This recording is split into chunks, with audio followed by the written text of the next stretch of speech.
Emma Blake was searching for healing. Dr. Adrian Cole was supposed to guide her there. Instead, their secret affair spiraled into obsession. Betrayal and ended with one of them lying dead on a kitchen floor. Emma Blake was a woman most people barely noticed. At 31 years old, she blended into the quiet life of her Connecticut town, working part-time at a bookstore and living in a modest one-bedroom apartment above a flower shop. Her routine rarely changed: early mornings, long walks to work, and evenings spent reading alone.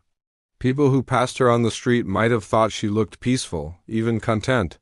But inside, Emma carried a lifetime of damage, carefully hidden behind polite smiles and short conversations. She had grown up in a house full of secrets. Her father had been strict and often violent, her mother distant and cold. As a child, Emma learned not to speak unless spoken to and never to show emotion. By the time she was a teenager, she had developed the skill of disappearing in plain sight. She moved through life quietly, avoiding friendships and relationships that required vulnerability. When she finally fell in love in her 20s, it ended in betrayal. Her boyfriend left her for someone else, and the emotional weight of it pushed her further into isolation. She never fully recovered. After years of trying to push her feelings down, Emma finally admitted to herself that she needed help. Not just self-help books or meditation apps, real, professional help. She spent weeks researching therapists in the area and eventually found Dr. Adrian Cole. His online profile described him as experienced, warm, and highly recommended by former patients. He specialized in trauma and emotional detachment. It felt like a sign. Emma scheduled her first appointment on a gray Monday afternoon in early spring. The therapist's office was in a quiet part of town, inside a small brick building with ivy crawling up the walls. As she walked in, the receptionist greeted her softly and handed her a clipboard of forms. Everything smelled of lavender and wood polish. The atmosphere was calm, almost too calm, as if nothing bad had ever happened inside those walls. Dr. Adrian Cole was in his early 40s, with neatly combed hair and a voice that could quiet a room. When he invited Emma into his office, she felt her chest tighten. The room had large windows letting in natural light, leather chairs arranged in a circle, and bookshelves filled with psychology texts and framed certificates. She sat down slowly, unsure of where to start. The first few sessions were awkward. Emma didn't trust easily, and the idea of sharing her past made her skin crawl, but Adrian had a way of making silence feel okay. He didn't push her, he waited, and eventually she began to talk. At first, it was small things: work stress, loneliness, trouble sleeping. But then she began opening the locked doors she had kept closed for years. Her voice would shake, and sometimes tears would form, but Adrian never looked away. He nodded, took notes, and gently guided her back when her thoughts drifted too far into darkness. Something about Adrian made her feel safe. Not just as a therapist, but as a person. He didn't interrupt her or offer easy solutions. He made her feel like her pain mattered. She began to look forward to their sessions, even planning her week around them. Her life outside the office remained the same, but inside that room she started to come alive again. Adrian, for his part, was professional and composed, but he noticed something in Emma he hadn't seen in a long time. There was a deep sadness in her, but also an intense desire to be understood. He told himself he was simply doing his job, helping a struggling patient, but something about her haunted him. She reminded him of someone he once knew, or maybe someone he wished he could save. He didn't say anything, of course. He followed the rules, kept the distance, and made sure the boundaries were clear. But boundaries in therapy are delicate. The more trust that is built, the more emotionally vulnerable both sides can become. It starts with empathy, then connection, then familiarity. When Emma began to open up more about her fears, her past relationships, and her dreams, Adrian found himself thinking about her even after their sessions ended. He told himself it was concern, but it felt different. He noticed the way her eyes looked when she was lost in thought, the way her hands trembled when she talked about her father. He noticed too much. Emma started dressing differently, more polished and put together. She began asking him personal questions, not inappropriate ones, just curious. Had he always lived in town? Did he have kids? What made him become a therapist? Adrian answered carefully, but found himself enjoying the attention. He hadn't felt that kind of focus in years.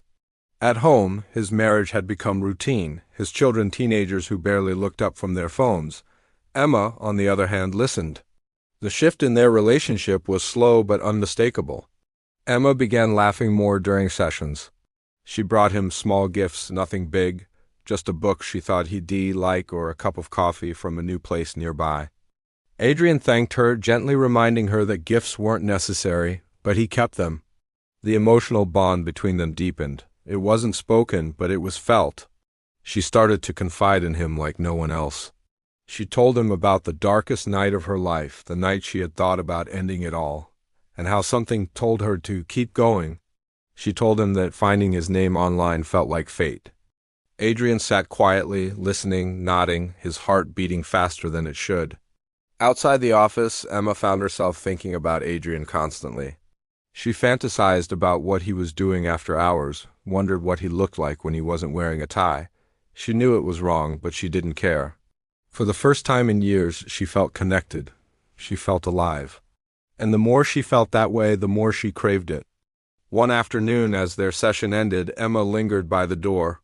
She looked at Adrian, waiting for something, maybe a word, a look, anything that would confirm what she believed was happening between them. Adrian smiled politely and opened the door for her, but she saw the hesitation in his eyes. She knew he felt it too. What had started as a search for healing had slowly turned into something else, something neither of them was ready to admit. And once that door had cracked open, it would be nearly impossible to close again. Emma's life outside of therapy remained quiet, but inside her mind, everything was changing.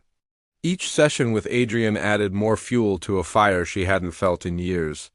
She thought about him when she woke up, imagined what he was doing throughout the day, and went to sleep replaying their sessions in her head. The line between therapist and man had blurred completely in her mind. Adrian wasn't just helping her anymore. He was becoming a part of her. It started small, with innocent moments that seemed harmless on the surface. She began dressing more carefully for sessions, choosing soft colors and perfumes she hoped he'd notice. She arrived early and stayed until the very last second. She began finding reasons to email him questions about her mental health, her dreams, things she claimed couldn't wait until next week. Adrian responded professionally, but he didn't ignore her, and that, to Emma, was encouragement. Adrian noticed the changes too.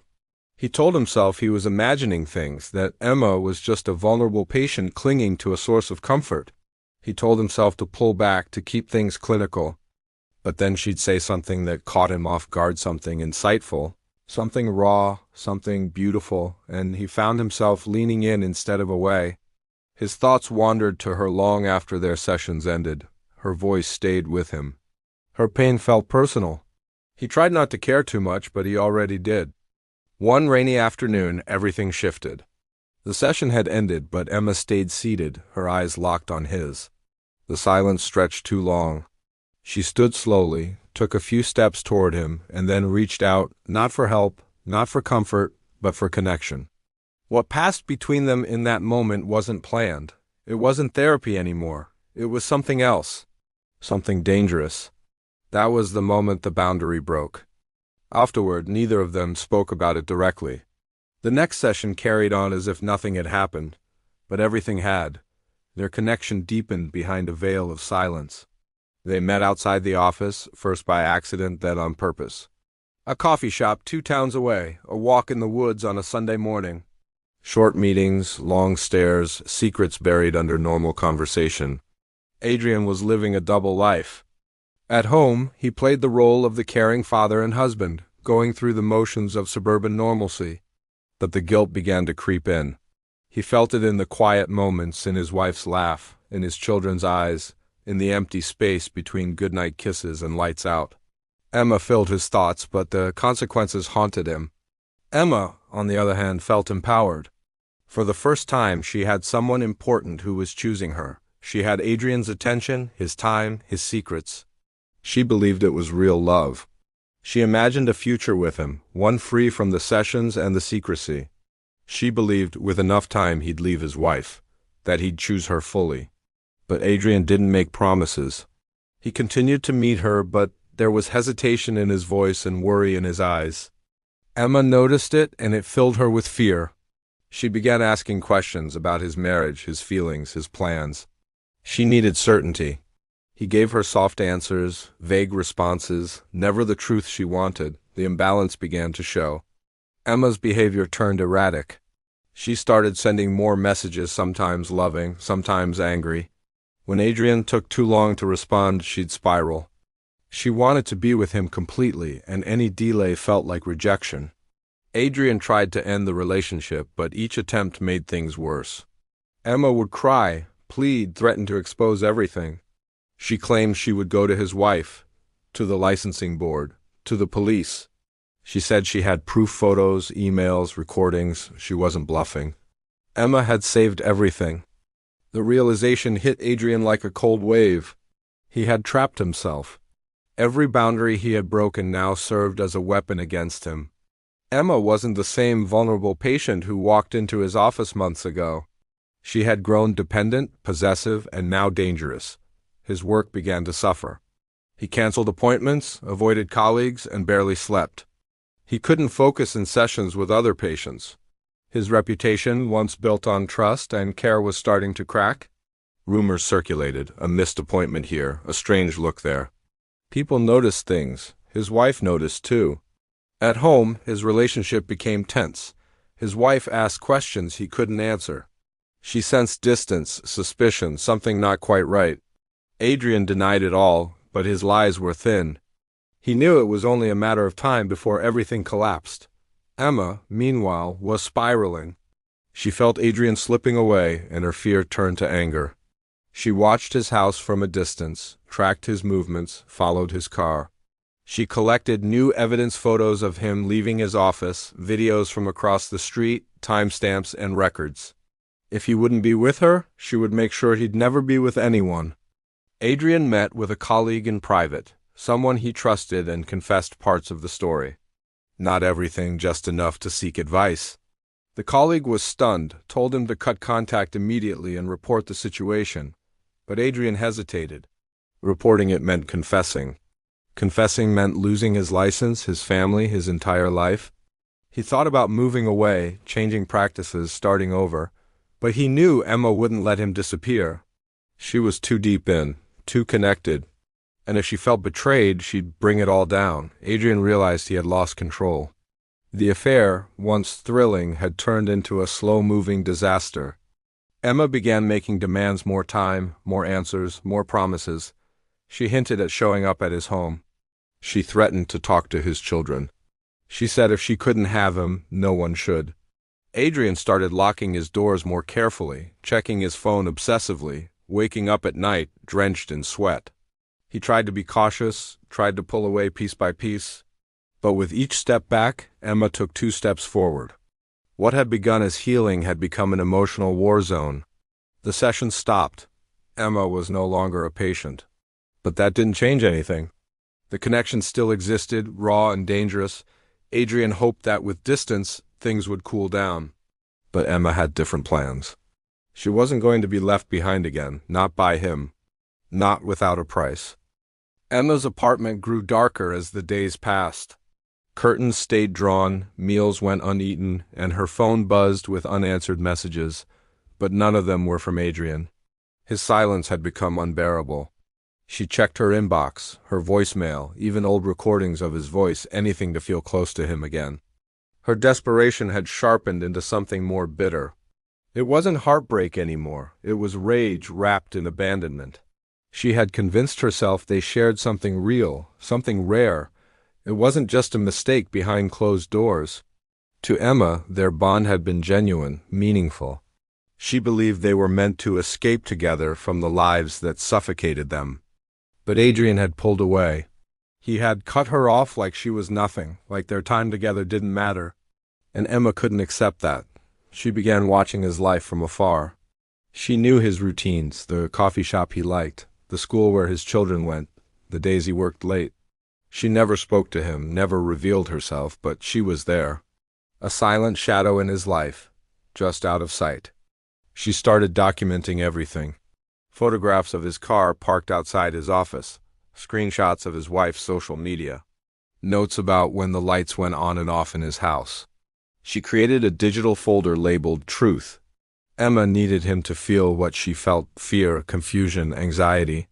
She needed him to know she wasn't going to fade into the background like everyone else had left her.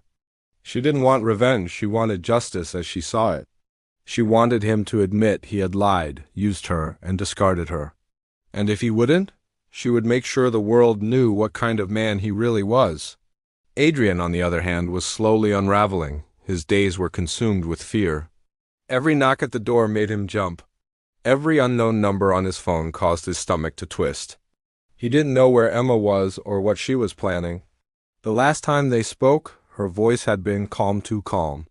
She told him she understood everything now, that silence wasn't the end. It was the beginning of something much bigger. He tried to focus on his family, but it was impossible. His wife knew something was wrong. She could feel the tension radiating off him. She asked questions he couldn't answer. Why was he suddenly working less? Why did he flinch when she mentioned Emma? Adrian gave excuses, but they were weak and inconsistent. He could see the doubt in her eyes. He was losing control at home just as quickly as he'd lost it with Emma. Then, one morning, Adrian received a package on his front step. No return address. Inside was a small flash drive and a printed photograph and image of him and Emma in his office, standing too close, his hand briefly on her shoulder. The flash drive contained audio recording snippets of their sessions, personal moments, even one clip of him telling her that she meant more to him than she realized. His blood ran cold. There was no note, but the message was clear. Adrian knew he had to act. He began contacting lawyers, quietly exploring what could happen if the truth came out. He spoke to a friend in risk management, asking vague questions about patient confidentiality breaches and career damage. The answers were not comforting. If Emma went public, if the recordings or images reached the licensing board or media, his entire career would crumble. He could be sued, he could be criminally charged, and worst of all, he could lose his family. He considered going to the police, but what could he say? That he'd had an inappropriate relationship with a patient and now she might be stalking him? That he feared retaliation from a woman he had manipulated under the guise of care? The law wouldn't protect him. He had crossed too many lines. He had no defense. Meanwhile, Emma had grown bolder. She started leaving notes under his windshield, short, cryptic messages like "still waiting" and "you can't erase the truth." She created fake social media accounts and began sending vague messages to his wife. Nothing too direct, but just enough to cause confusion and suspicion. Adrian's world was collapsing inch by inch. Then she disappeared. For 3 days, no messages, no sightings, no notes. Adrian didn't know if she had left town or if she was planning something worse. The silence was suffocating. He barely slept, constantly checking windows, locking doors, pacing his bedroom at night. On the 4th day, he received an email from an anonymous address. It contained one sentence: "Meet me or everything goes public." Attached was a folder with screenshots of their messages, the photo again, and a copy of one therapy session's audio unedited. Damning. The meeting point was a secluded park just outside the city, late in the evening. Adrian debated going at all.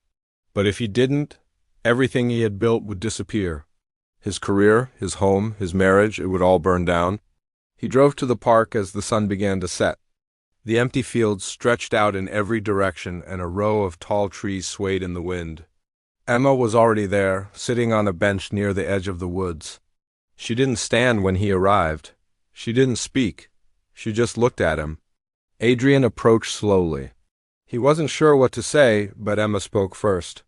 She told him she had one chance to make things right for herself, that she wasn't asking for love anymore, just recognition, truth, closure. She told him she had nothing to lose. Their conversation was short, quiet, and heavy with threat. Adrian pleaded with her to stop, to let go, to move on. He even offered money. Emma just smiled. Then she stood and walked away.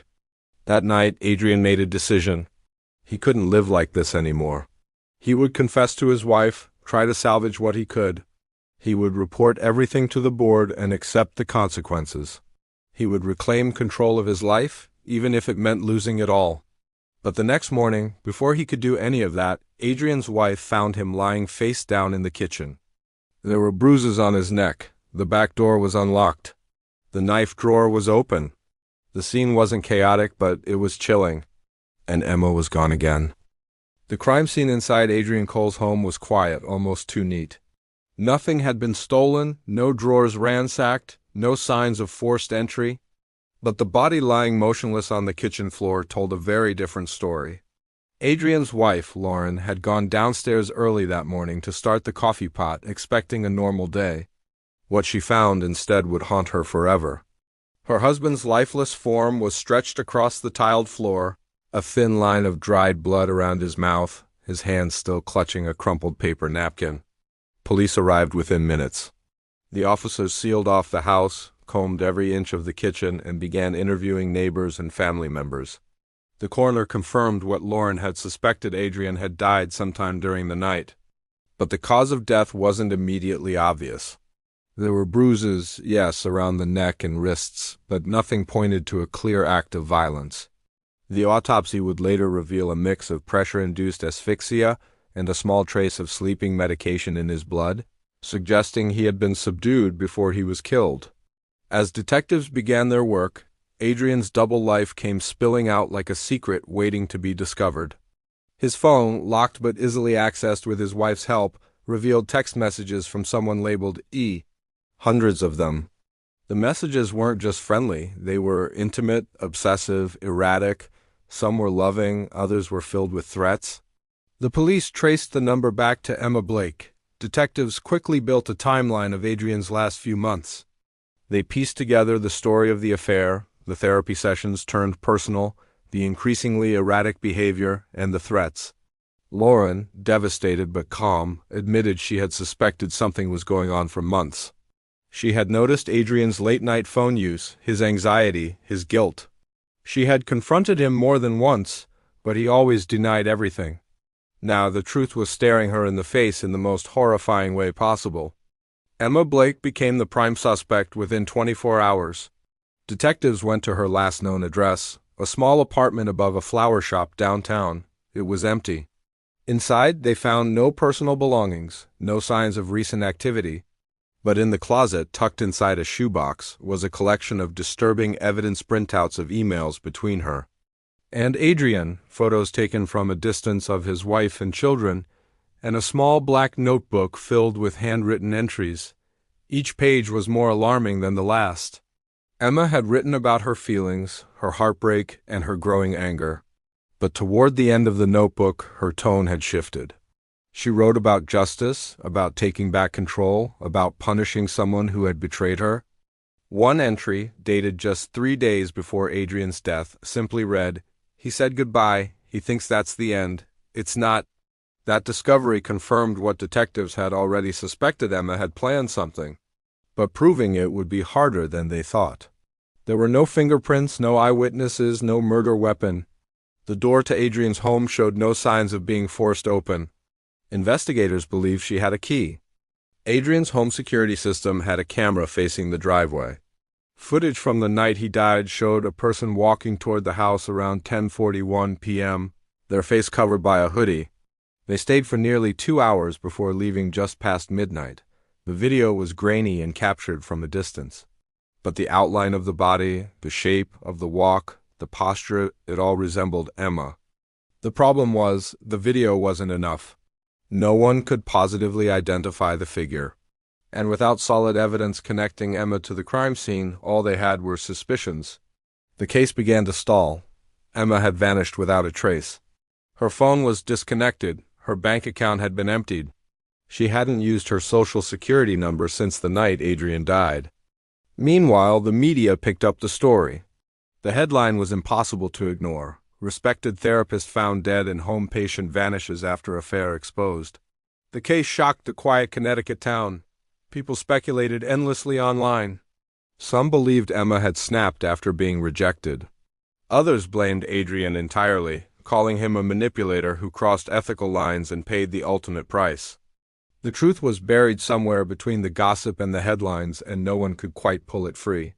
Lauren, now widowed and left to raise her children alone, became a reluctant public figure. She gave one interview to a local paper, urging people not to glorify the story or turn it into entertainment. She said Adrian had made mistakes, but he didn't deserve to die for them. She wanted justice, not sympathy. Despite public interest, the case remained unsolved. Emma was added to a national database of fugitives, but no new leads emerged. Months passed, then a full year. The investigation slowed. Other cases took priority. Adrian's death slowly faded from the headlines. But for those who had lived it, the wound remained open. Then, a full 18 months later, a storage unit in a neighboring state was auctioned off due to unpaid rent. The buyer, sorting through old boxes, found something unexpected: a laptop, a bundle of old clothes, and a sealed envelope labeled "For the Truth." Inside the envelope was a USB drive. Detectives were called. When they opened the files on the drive, they discovered something chilling: audio recordings of Emma and Adrian during their secret meetings. Some were from inside the therapy office. Others were clearly made in private locations. One final file was dated the night Adrian died. The recording began with silence, then footsteps. A door opened. Adrian's voice came through, tense but steady. He asked what Emma was doing there. She responded in a whisper, but her words weren't clear. The sound of a struggle followed: papers falling, a chair tipping, then breathing, heavy, panicked, and finally a long silence. The file ended without resolution. The recording wasn't conclusive, but it added new weight to the theory that Emma had been at the house that night. Detectives reopened the case with fresh energy, re-examining old evidence, chasing new leads. But Emma was still gone. No sightings, no calls, no trace. What made the case so haunting wasn't just the murder or the betrayal or the ethical violations. It was the way the story unraveled, a slow descent from therapy into obsession, from healing into destruction. Emma hadn't just disappeared from the scene. She had erased herself completely. Her disappearance was as clean and intentional as the way she had planned everything else. No one could say for certain what she wanted in the end: love, revenge, validation. But she had taken something no one could give back. And in the process, she became the ghost of a story that refused to end. Time passed, but the pain lingered. Adrian's death became a stain that couldn't be scrubbed from the small town's history. His house remained unsold, left empty and cold. Neighbors still whispered when walking past, avoiding the sidewalk near the hedges where the police had first set up their crime scene tape. What had once been a quiet suburban street now held an unspoken darkness. Lauren tried to rebuild her life. She returned to work, kept her children in school, and filled her days with activity. But grief followed her like a shadow. She avoided mirrors. She couldn't walk into the kitchen without picturing Adrian lying there, motionless and alone. There were too many unanswered questions, too many things she never got to say. What hurt most wasn't just the affair or the betrayal, it was not knowing why. Not understanding what drove him into Emma's arms or what led to that final, fatal night. The investigation stayed open but cold. Leads trickled in from time to time. Someone in Vermont thought they saw Emma at a roadside diner. A woman in Texas reported a neighbor who resembled her. But none of the tips went anywhere. No fingerprints, no financial activity, no confirmed sightings. It was as if Emma Blake had been swallowed by the earth. The USB recording had added tension but not closure.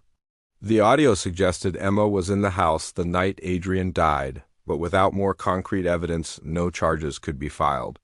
The district attorney refused to issue a warrant for her arrest, and without a confirmed location, there was little they could do but wait. Then, 2 years after Adrian's death, a new piece of evidence surfaced, one that no one expected. A college student studying criminal justice, doing research on digital footprints for a class project, stumbled upon a series of encrypted blog posts on a deep web forum dedicated to anonymous confessions. The writing was disjointed, poetic, but eerily familiar to anyone who had read Emma's old notebook found in her apartment. The themes matched. The tone matched. And the final few entries referenced events that only someone close to Adrian would know about. Law enforcement was contacted. Cybercrime units began decrypting the posts, tracing the IP addresses. After weeks of work, they traced the activity to a cabin in a remote area of Maine, It was registered under a false name, paid for in cash, and located off a long dirt road with no nearby neighbors. The cabin had no phone line, no internet, no utilities, just solar panels and a rainwater system. When police arrived, the cabin was abandoned. But inside, they found clues, notebooks, newspaper clippings about Adrian's death, printed copies of articles about the case, and most chilling of all, a hand-drawn timeline of the affair and the aftermath. The drawings were obsessively detailed, with arrows pointing to emotional high points and turning moments. It was clear Emma had been there. It was also clear she had left in a hurry. From the journals, detectives pieced together what appeared to be Emma's final thoughts. She wrote about feeling hunted, not just by the law but by her own guilt. She admitted to breaking into Adrian's house that night, saying she hadn't intended to hurt him, only to make him listen one last time. She wrote about the moment she realized he had moved on without her. The moment she decided that if he wouldn't carry the burden of what they'd done, she would leave it written in silence. One entry stood out. Dated the night before she left the cabin, it read, "He thought ending it would fix everything. But you can't leave a fire half burning and expect it to go out." Investigators believed Emma had stayed hidden by moving between small towns, using fake names, paying in cash, and avoiding digital contact. But after finding the cabin, no one knew where she'd gone next. Her trail went cold again. Public interest in the case was reignited. Documentaries revisited the story. Podcasts speculated about Emma's next move. Online sleuths dissected every piece of available evidence, building wild theories. Some said she had fled the country. Others believed she had taken her own life in the woods near the cabin. One theory suggested she had started a new identity entirely, living among people who had no idea who she once was. But in the end, none of it brought answers. The story remained open, floating between fact and legend. Lauren tried not to follow the news, but it was impossible to ignore. Every update dragged her back to the moment her world fell apart. She filed a wrongful death lawsuit against the therapy clinic where Adrian worked, claiming they failed to recognize the warning signs of an unethical relationship. The case was settled privately. She used the money to move to another town, hoping to give her children a fresh start. Adrian's license was posthumously reviewed and revoked, a symbolic gesture by the medical board. His degrees were removed from the office walls and stored away by his family. His legacy, once rooted in trust and guidance, had been erased by the choices he made. And Emma, whether dead, alive, or somewhere in between, remained a ghost in the background. Her name became shorthand for obsession in classrooms and case studies. Her image circulated in true crime circles, her face altered by time and grainy photos. People claimed to see her everywhere. No one ever did. In the end, what began as a story of healing had turned into a quiet nightmare. A woman looking for hope, a man seeking control. Two lives colliding in a place meant for safety, spinning out into a tale of secrecy, betrayal, and death. There was no justice, no punishment, no clear conclusion, just a long silence, and a name that would never disappear.